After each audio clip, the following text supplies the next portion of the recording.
Arceon is my absolute favorite plugin for building, and I want to teach you how to use it. You will need to become a patron to Arcaniax to get access to this plugin. I'll provide a link to his Patreon in the description. Once you have it ready on your server, we can start. In this video, I'll be covering the Boulder brush and Vine brush. They're not commands that are related to each other in any way. I just arbitrarily chose to group them together. First, we're going to look at the Boulder brush. So go ahead and grab a tool or weapon that you can equip your brush to, and then we're going to start typing out the command. The wiki says that the command is brush, but I think that's only for older versions of Arceon, but the newer versions you do have to use arc brush. At any rate, if you try brush and it doesn't work, try arc brush instead. Then we have to enter the brush type, in this case that is Boulder. And then let's enter a block we want to use. I'm just going to pick a random block. How about iron? And that is the bare minimum you need to create the brush. So if we enter that, you'll get this size boulder that you can start brushing around. And that's all great if you want that size, but most of the time you want to customize it more than that. So to customize it, we're going to add some more numbers to this. The next number over is for the size of the brush. Let's make the size 20. The next number is for the amount, aka the smoothness of the brush. Here's a quick visual for how smoothness affects the boulder. It can be between 0 and 5 in smoothness. I typically use a smoothness of 1 just because I like the sharp edges to the rock, but pick any number and put it there. Let me enter this as we have it so far just so we can see what it's doing. So that's going to create boulders that look like that. They are a little bit sharp on some edges and smooth on others, but they are very round, and that's just because we haven't adjusted the width and height of them yet. By default, this brush creates very round boulders. Let's go back into our command and let's add the height and width to this so we can change it to be something really big, because the bigger it is, the better it looks, quite honestly. So we'll make it a height of 30 and a width of 40. That's almost too square. Let's do something more drastic like 30 and 50. And we'll paste this around a few times, and it does take it a second to load in. You get the idea. That's pretty much all the parameters there is for this brush, and you can keep messing around with them to get different results.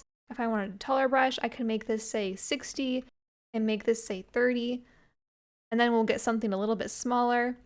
And if we want to reduce the size of this, we can see what that does too. So this is my size. If I made this something small like 5, with the width and height being that big, then I believe it's going to be a little bit skinnier. The size is essentially the brush radius, just like any other brush, or if you want to think about it in terms of depth, without an additional height and width specified, you're going to get very round rocks. But something I just found out myself about this brush that I can't believe I never knew before, I can assign a minimum and maximum number to create a range for any of these parameters, except for the first one, because that's our block material. But let's say I wanted this size to be 10. Let's say I wanted the height to be between 10 and 60. Then I just simply put a comma in between those two numbers, but it's still in the spot where the height goes.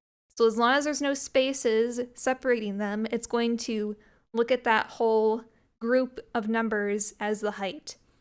So when I do this, like I said, it's going to randomize it. So now it's going to place rocks that have a height variation between 10 and 60. So it will add a random number there as you place them. Those first 3 looked very similar. You'll see that 4th one is much taller. And the more we do this, you can see all the varying heights. I guess the more we do this, if I wanted to also change the size variation, I could say between 10 and 30. Then we'll get some skinny rocks and some really wide rocks like that. So it's a very easy way to randomize the numbers without having to retype it, which I'm surprised I never really noticed that this was a thing before until I made this tutorial. And I'm very glad I found it out, because that was way more useful than having to go back and retype the command over and over. As you can see, this command works really well for making rocky terrain. And we do have a few flags that we can use with this tool. The first one is the -H flag, which when we add that on the end, that's just going to create a hollow rock. And maybe it will be better to demonstrate that with something like glass. We'll make a glass boulder right there.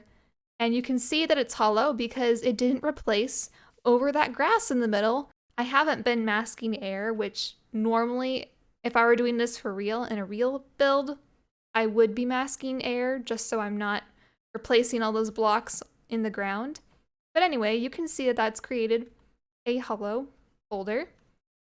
The next flag is the -F flag, and this will basically add gravity to your boulder. So as you paste it, it's going to kind of push down to the lowest block it can in that area and just add a gravity effect to it. So if I paste it around my existing terrain, you'll be able to see it much better. And I can just put it right there and you'll see that it's creating the boulder up here, but it's falling to the ground in places where it otherwise would be floating. Yeah, it's basically just adding a gravity effect to it so it all falls down and matches the terrain around it. If I take this off and then do this as an example, you see this much better. See how this is overhanging? But if I add the flag, it's not going to overhang like that at all, and it's just going to fall down to the ground.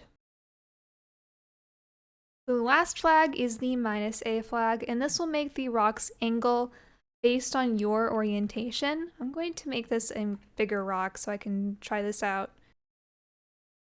If I go ahead and paste that there, see how it's angling out away from me? I believe that that is what this command is doing. This is me discovering how this flag works as I'm teaching it to you. I didn't mention it before, but it's obvious when using the boulder brush, the orientation of the boulder does change based on the direction that you're viewing. Similarly, using the -A flag seems to angle the boulder away from you in whatever direction you're facing. So if you wanted to get that angled edge of a cliff, then you would use the -A flag and try to stack these up, facing in about the same direction. And then you could get a cool angled cliff face just like that. Look at that, we've just created Pride Rock, and I've learned something new once again. I went ahead and colored the rocks just so I could demonstrate the next one more easily, and so they actually look like rocks. The next command I'm going to show you is the vine brush. I wasn't sure what else to put inside this tutorial, so I figured this would be a good one to show along with Boulder. And with your tool or weapon equipped, go ahead and start typing out the command arc brush vine, and then the next will obviously be the block you're using. It can be any block, but since it is the vine brush, we're going to go ahead and use the vine block. That is the minimum you need for this command. You can click around and already start creating some vines, but there's a few more numbers we can add to adjust it. The next number in this command is the brush size. So just like a typical brush in Worldedit, telling you the radius of your brush. And after the size, we can enter the chance of the vines being placed. So 100% chance means it's going to place many, many more than if you only had a 20% chance of placement. So I'm going to go with the 20% because I don't want it to be filling in every possible spot. And then the last two numbers are the minimum and maximum length of your vine. I don't know if there is a limit for what those numbers can be. But let's just say the minimum is 10 and the maximum, we do have to separate these with a comma. The maximum is 30. We'll just say that. So the min and max is 1 unit, but they do have to be separated by a comma. Go ahead and enter that, and let's put them over here in this overhanging rock. Then we've got some really long vines, but you'll see that it's making them so they're not all the same length. Of course, they are starting from different points too, so that does affect it. And then you can just start clicking around until you get a vine mess. There aren't any flags that go along with this brush, but I did want to show you one thing. Kind of hinted at it before, but you don't have to use the vine block with the vine brush. You can use any block you want. So if you wanted to use a different block as a placeholder, to give you an idea, just to get this texture and shape going. Or if you want to do something completely different, let's find my brush, and instead of doing a vine, let's do something like a cornflower. And let's see what that does. Now we can create a vine of cornflowers hanging off of this rock. That's really cool.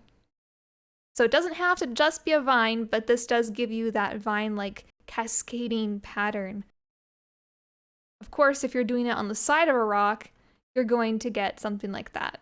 And that looks a little bit bright there. I'm going to remove those. But I hope that gives you an idea of how to use the vine brush. I don't have a lot of examples on use cases for it, but you know, it's pretty obvious. You use it for vines and cascading shapes. I hope you were able to learn something from this quick tutorial. There wasn't that much to say about it, it's pretty straightforward. I do have other Arceon tutorials out there. There is a playlist, as well as other videos that will be coming in the future. Hope you enjoyed it, and have fun building!